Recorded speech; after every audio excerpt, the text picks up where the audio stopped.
Greetings, booktubers, and welcome back to Grammaticus Books. Welcome back to a Sunday Hidden Comic Book Gems edition of Grammaticus Books here at Graham's End, south of the Shire. So these Hidden Comic Book Gem videos I do, these are some of my favorite to do. I love getting an excuse to go down into the comics vault and rummage through the comics and come up with hidden comic book gems for you guys here on the channel. But unfortunately, for some reason, they seem to get the lowest number of views of all of my videos, which means that on my tiny little channel here, this is probably going to get about 6 views instead of my normal dozen views. But we've got a good one for you here today.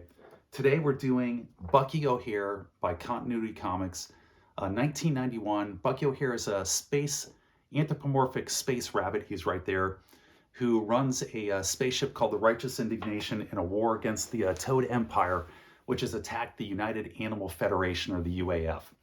It came out in 1991 in its full edition, but the first appearance of Bucky O'Hare was actually in 1984 Continuity Comics in Echoes of Futures Past. And Echoes of Future Past, this is issue number 1, was like an anthology magazine that would collect several different stories and run them in here in series.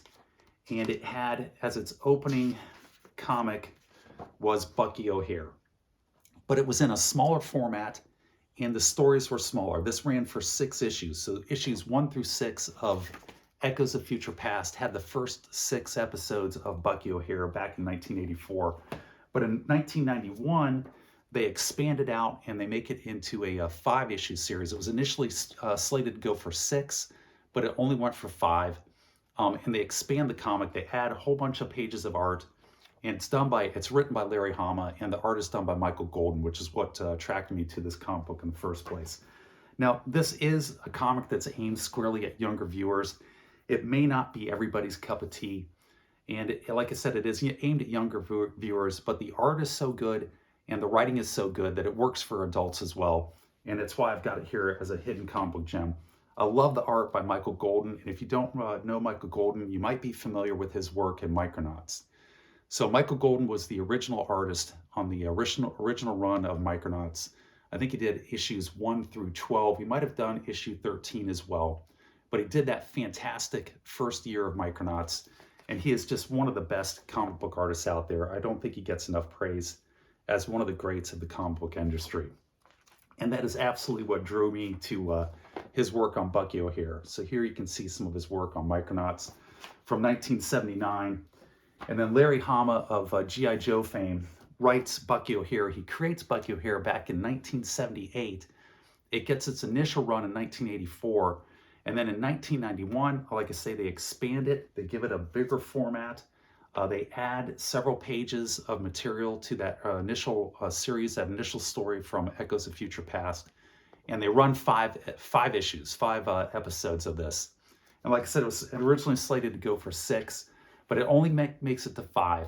But simultaneously with the comic book that's released, they also release a toy line from Hasbro Toys. They do a video game, an NES video game by Konami, and an arcade, I think it was a pinball machine game of Bucky O'Hare that was released as well, also from Konami. And they also do a Saturday morning cartoon that runs for 1 series of 13 episodes. So they really tried to market the heck out of Bucky O'Hare. And unfortunately, it didn't take. I don't know why the comic folded. I don't know if it was low sales or if the toys weren't selling well enough or the cartoon wasn't doing well enough. The cartoon was pretty bad, I'll be honest. You can catch episodes of the cartoon, are available on YouTube, and they're not good. But the comic is very good. And like I said, it's Michael Golden who is doing the art, and it just pops. And the story by Larry Hama is excellent. It's Bucky O'Hare and his crew here in the Righteous Indignation who are trying to fight off the Toad Empire. And they work for space, which is, well, let's see if I can get this. Sentient protoplasm against colonial encroachment is the space union of all the mammals trying to fight back the toads. And they have a grand total of 3 ships, with the Righteous Indignation being one of them, against the entire Toad Empire. So it's David versus Goliath in space. And the crew of the Righteous Indignation is, of course, Bucky O'Hare, who's the captain, his first mate, Jenny, the love interest. You've got a duck engineer by the name of Deadeye Duck, who looks remarkably like Howard the Duck, he also has 4 arms, though. And then you've got a robot named Blinky, and they pick up and inadvertently a small human boy by the name of Willie DeWitt. Here's some more of the Righteous Indignation. Again, look at that artwork. They pick up Willie DeWitt, who's a science protege. He's a science genius, and he makes a sort of transporter machine in his room at his house. Here's some more artwork. And he winds up getting transposed over into the Righteous Indignation in the middle of the battle. And that reminds me quite a bit of the start of Den of Earth by Richard Corbin, which is a really good comic book and a good animated series. And here Willie DeWitt is from San Francisco. And he winds up onto the bridge of the Righteous Indignation in the middle of this battle. And the story arc goes from this battle with the Toads, where Jenny gets captured, and it goes to a rescue mission against the Toad battle cruiser. And the Toads are basically SS stormtroopers. They have SS Death Commando Toads. They have the Air Marshal Toad. And of course, they have a Toad Borg machine that they have to fight as well. And here's issue number 3, which has some of the best art in it, in my opinion. And here's Willie DeWitt over here, back in his home, trying to work out some things as they've taken the crew of the Righteous Indignation into his house to save them from the Toad attack. And here they're explaining the Toad origins. So the Toads were just a bunch of happy consumers until they plugged in a sentient AI machine. Right here, they're plugging it in, called Complex. And then Complex takes over, becomes evil. It lobotomizes all of the Toad leadership, and then launches the Toad Empire against all of the mammals with their Toad stormtroopers over here goose-stepping. And it's fun. The story is solid. It's a lot of fun. Here's the Toad battle cruiser with just a great splash page there by Michael Golden. And the colors just pop in this magazine. They really did a fantastic job with the coloring it. And here's the Toad Empire expanding across the universe. So that's issue number 3.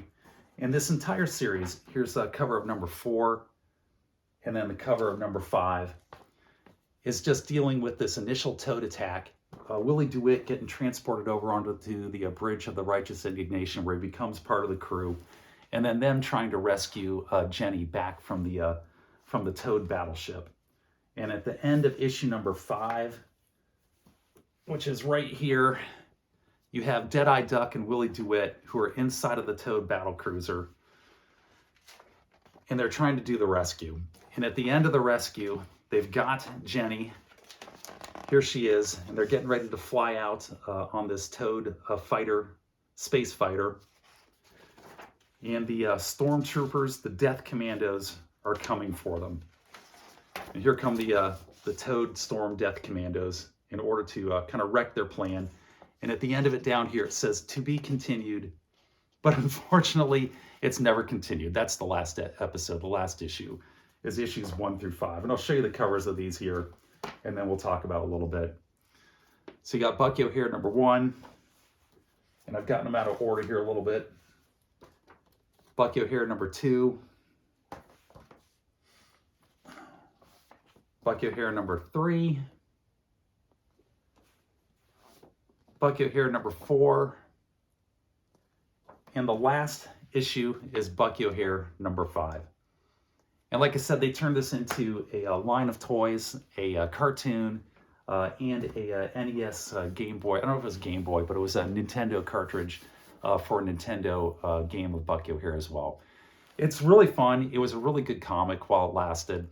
I really enjoy Michael Golden, and Larry Hama wrote a solid story. Larry Hama was a Vietnam vet, if you didn't know, who went on and was hired on to work with Marvel on G.I. Joe. And he did a great job on G.I. Joe. But this was sort of his pet project. And something happened with the rights to it that I think also affected the run and shut the run off a little bit prematurely at 5 episodes, 5 issues instead of the 6 that was originally planned. And I'm sure they had plans to go on and do issues after that. But something kind of weird happened. It's kind of hard to find out the information on it. And it wound up going down at 5. If anybody out there knows why the comic book shut down after 5 issues, I'd love to hear it. Put it down in the comments section below. And that's pretty much it. That's today's comic book gem, is Bucky O'Hare by Continuity Comics. They're fairly easy to pick up. They're not very expensive to pick these up on eBay. Out there, you can pick them up for like $4 or $5 an issue. The first issue might cost you around like 12 to 15, but after that, they're going to be very inexpensive to collect if you want to pick them up yourselves. So that's it for today's comic book gem. On Wednesday, I will be doing a review of Neil Price's Children of Ash and Elm, A History of the Vikings. That'll be an interesting review. This is an interesting book. And I also did a little bit of a mini book haul over the weekend as well at a new bookstore, and I'll go over the mini book haul. But that's it. I'm going to wrap this up. So this is Grammaticus saying take care, be safe, and I'll catch you guys next time.